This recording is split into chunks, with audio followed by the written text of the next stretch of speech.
Okay, so I'm here with another video. Okay, so yesterday's video was super emotional, but I do want to start out by saying thank you to everybody. It was an emotional day. It's the first time that in a very long time a lot of old feelings were brought up, but it's good. I always say that everything is a blessing in disguise. I got a lot of texts from clients that just didn't see me yesterday, or clients that saw me in the morning, that saw the video at night and text me at night, clients' wives, old clients, text messages. Then one of my clients' wives came into the studio yesterday to meet her wife, and right when she walked in, she gave me a hug, and then the two of them left. It was after the session. But it was a good day. I had so many people that said, I'm sorry that you had a bad day, but I didn't. So I just want to let you know I didn't have a bad day. Yes, there were things that came up, like the epiphany that I had yesterday during one of the coaching calls before I went into jiu-jitsu. That was a good epiphany, and I'm going to kind of go over what that is. Then all the tags. Again, I don't mind, and there were a couple people that said, I'm sorry that I tagged you, but I say, I don't mind. It just so happens that, oh my God, what time is it right now? Like 6:30 in the morning, and I've gotten 3 already on Instagram. So, again, a blessing in disguise, because just like my Crohn's disease, I say all the time, I'm happy that I have Crohn's disease, because if I was allowed to eat it, maybe I wouldn't have that link enough pain and enough pleasure. We need to find positivity in every experience in our life. So I'm happy that I have Crohn's disease. And I'm happy that yesterday happened, because I had so many messages that people said it was one of the best videos that I did, and that it really inspired them, and that they were going through that, and we're all going through it. And that was a lot of my comments. We're all going through it every day. We all need to be reminded about we all need positive affirmations. We all are surrounded by negativity. We all don't get the opportunity to pick and choose who we're around. Like I mentioned in the video, like, I don't allow negative people to work out in my studio. I don't allow myself to be friends with negative people. I don't allow myself to stay friends with negative people on Facebook. But we all have had that in our life. It's just a matter of how we're going to deal with it. But we talked about that in the last video. So I made little notes. Because I need to. Okay, so today is, okay, I said that, blessing in disguise, boom. Okay, so today is kind of a super crazy day. I'm actually not able to go to jiu-jitsu. I am going to New York next week to visit my family for a whole week.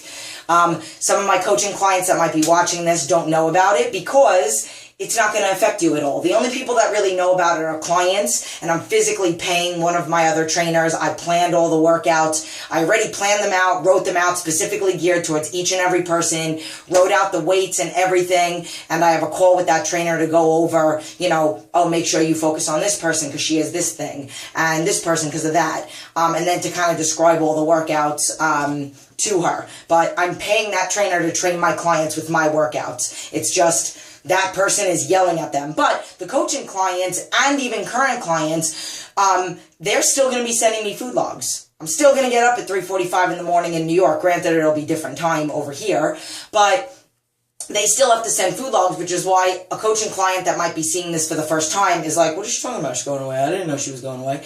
That's because it's not going to affect you at all. So, doesn't matter. I'm actually going to be bringing all of my clients' weigh-ins with what they're weighing in this Saturday. I'm going to be bringing it with me to New York next Saturday, and they're all going to text me their weigh-in. So regular clients are going to text it after their session on Saturday or Friday, and coaching clients are still going to text, and I'm still going to post, even though I'll be in New York with my family.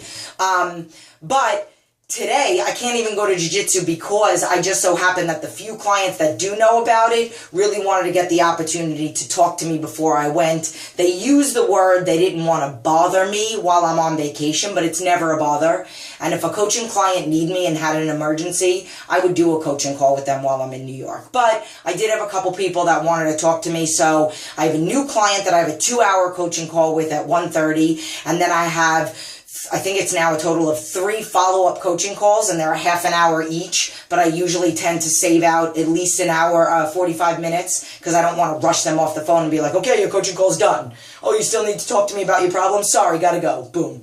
And the same thing with the coaching call. I usually slot out like at 2 hours and 15 minutes, just in case. So that's what I'm going to be doing. So hopefully I have another good day. Hopefully I have another epiphany. Hopefully somebody gets inspired. Hopefully I realize something that I realized on my call.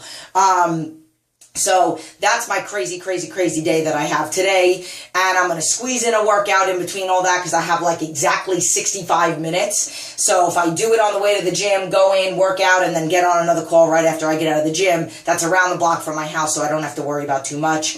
So I'm so sad that I'm going to miss jiu-jitsu because I'm not going to get it in at all until I go away, which I am going to try and squeeze in to sneak into a gym when I'm in New York. Okay, so one thing that I do want to say that I do want to say that motivates me, and people ask me all the time what motivates me and all that other stuff, and I always say my family, my clients, you guys. I need you guys just as much as you feel like you need me. I do. Like, if I didn't have you to hold me accountable to my cardio, I'm going to post a picture in a couple minutes of what I just did, maybe I would go back to sleep. If it wasn't for Facebook and me feeling like I need to motivate people, which I'm going to explain why, then maybe I wouldn't be as in shape. Maybe I would. I mean, I probably wouldn't, but maybe it wouldn't be as aggressive as it is. Maybe one day I would go to sleep. I am an extremist. It's like all or nothing with me, and there's a reason for that also.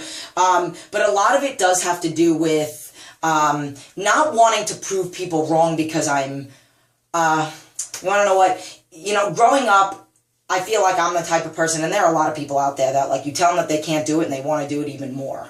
So that's something that was always my thing.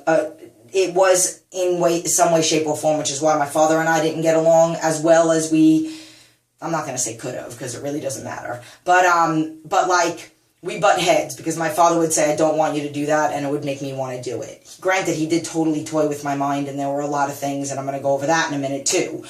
But I think when I started to have all these issues with my body that started out when I started getting sick when I was 19, and for 2 years the doctors told me that it was just stress in life, and then finally I got a colonoscopy and an upper GI series, and when I was 21 I found out I had Crohn's. I was on medication for 2 years, and then that was when I got determined to get off medication, do my research, study, and all that other stuff. So it kind of took me back to my defiant days of like wanting to do everything that I was told I couldn't do. Not in a bad way, because I never did drugs, I did not drink, ever, because I don't like losing control, and I don't like looking sloppy, and I don't like that person that can't be able to take care of somebody that if they need to. So I would go out to clubs with my friends, and I was a tomboy. I would hang out with my guy friends, and we would go to clubs like the late night clubs that usually people do ecstasy, and no, I would go to sleep. When I got home from work at like 9 o'clock, I would sleep until 1 o'clock in the morning, and then I would get up and drink water bottles and dance all night until 11 o'clock the next morning. I only did that a few times, but whatever. So I think part of that characteristic that I had when I was young is what kind of carried over into when I was older, when I wanted to prove doctors wrong. So, like, I have, for those of you that know, that I have Crohn's disease and colitis, and both of those issues, it's like eating away at your body, inflammation, all that other stuff. Crohn's attacks are worse than labor pains. I was literally having labor pains, and I said I will take this over a Crohn's attack any day when I was giving birth to my son. And then with that condition, they also say it's really hard for somebody to stay healthy, have lean muscle tissue, you know, absorb all the food that they take in, really master their body, all that other stuff, have energy throughout the day. Granted, you know, with my thyroid, I also have a hypothyroid. So doctors say, if you read all over the internet, it's hard to lose weight when you have a hypothyroid, and I think that's garbage, and I'm not on any medication. There are some other things also. They say you're constantly tired. No, I'm not. I have great energy throughout the day, and I sleep like a baby at night. There are some symptoms that I have, like I have very dark circles under my eyes. I think I have a permanent black eye from the 2.5 black eyes that I got on this side. This one's always a little bit more puffy.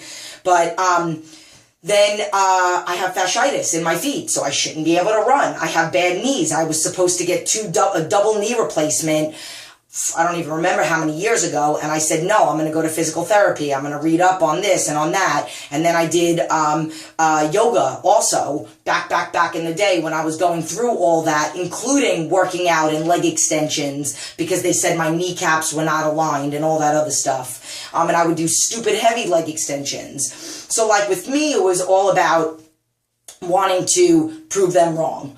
So it's possible. Anything is possible. I should not look the way that I look or feel the way that I feel with all of the issues that I have. So anybody out there that's been told by someone or something that they can't have, you need to put in the back of your mind, I don't give a crap what anybody says. I'm going to do it and I'm going to get it, and then you'll get there.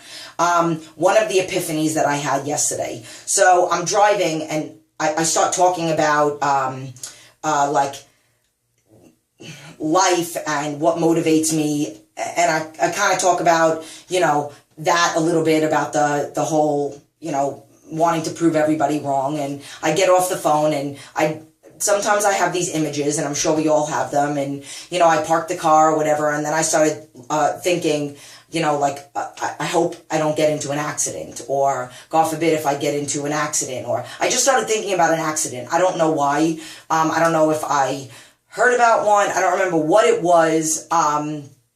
But all I thought about when I thought about that accident or getting into a car accident or something, was if I got into an accident, I would make it a point to make sure that hopefully I didn't destroy my phone, and that I would still be able to critique clients' food logs. Because I always say, like, it happened to me once where I had a Crohn's attack and I was in the hospital until 2 o'clock in the morning, and I still got up at 3:45 to critique food logs.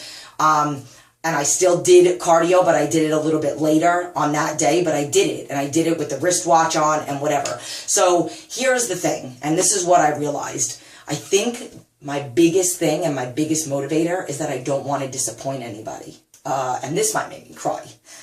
So I feel like my entire life I've been disappointed in a little way, or maybe I was told that I was going to be a disappointment.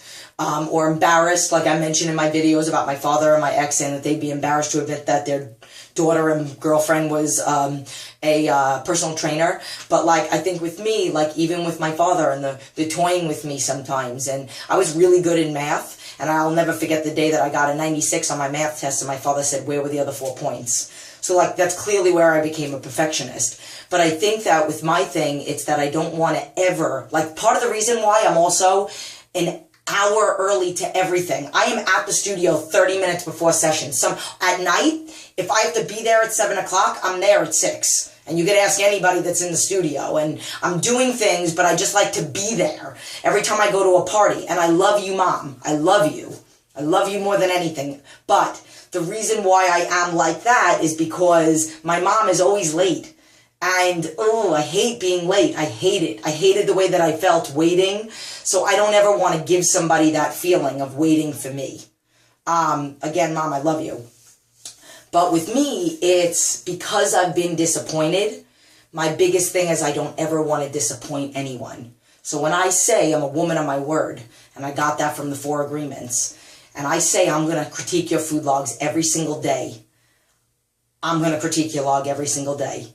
I don't care if my house goes up in flames. I will knock on the neighbor's door and I will ask to use their computer.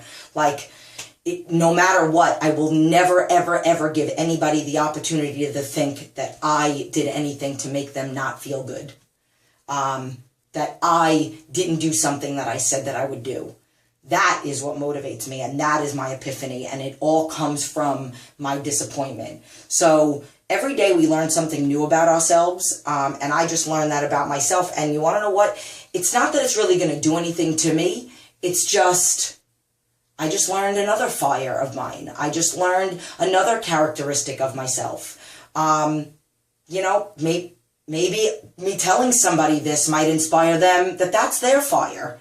That they don't want to disappoint anybody. And oh my God, maybe I was disappointing this person, and I don't, and now maybe they've disappointed me, and I didn't like that feeling I got when they disappointed me. And now that's going to be your motivation.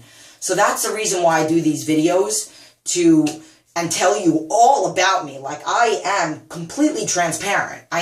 You guys know absolutely everything there is to know. I think somebody just recently found out that I had polyps removed from my vocal cords because I used to sing, and that's like something nobody knew, and then they knew, and that's the only other thing that people don't know about me.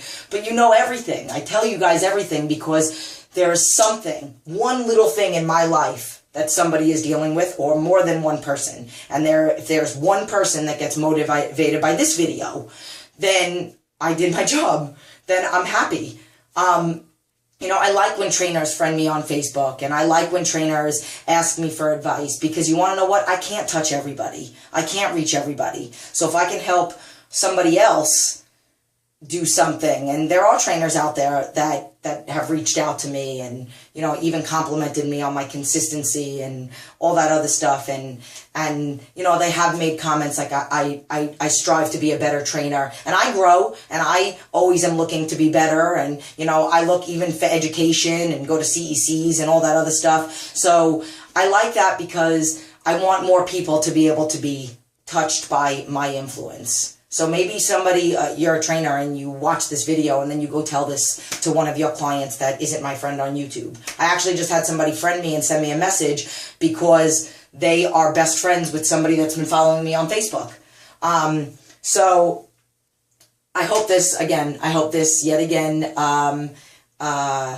motivates somebody. And I do want to say one more last final thing. No more videos that will be cut off because I finally downloaded an app that can merge videos together. So, woo! So I love you. I think that's the best part. I love you, and mwah, mwah, mwah. I gotta go eat. Starring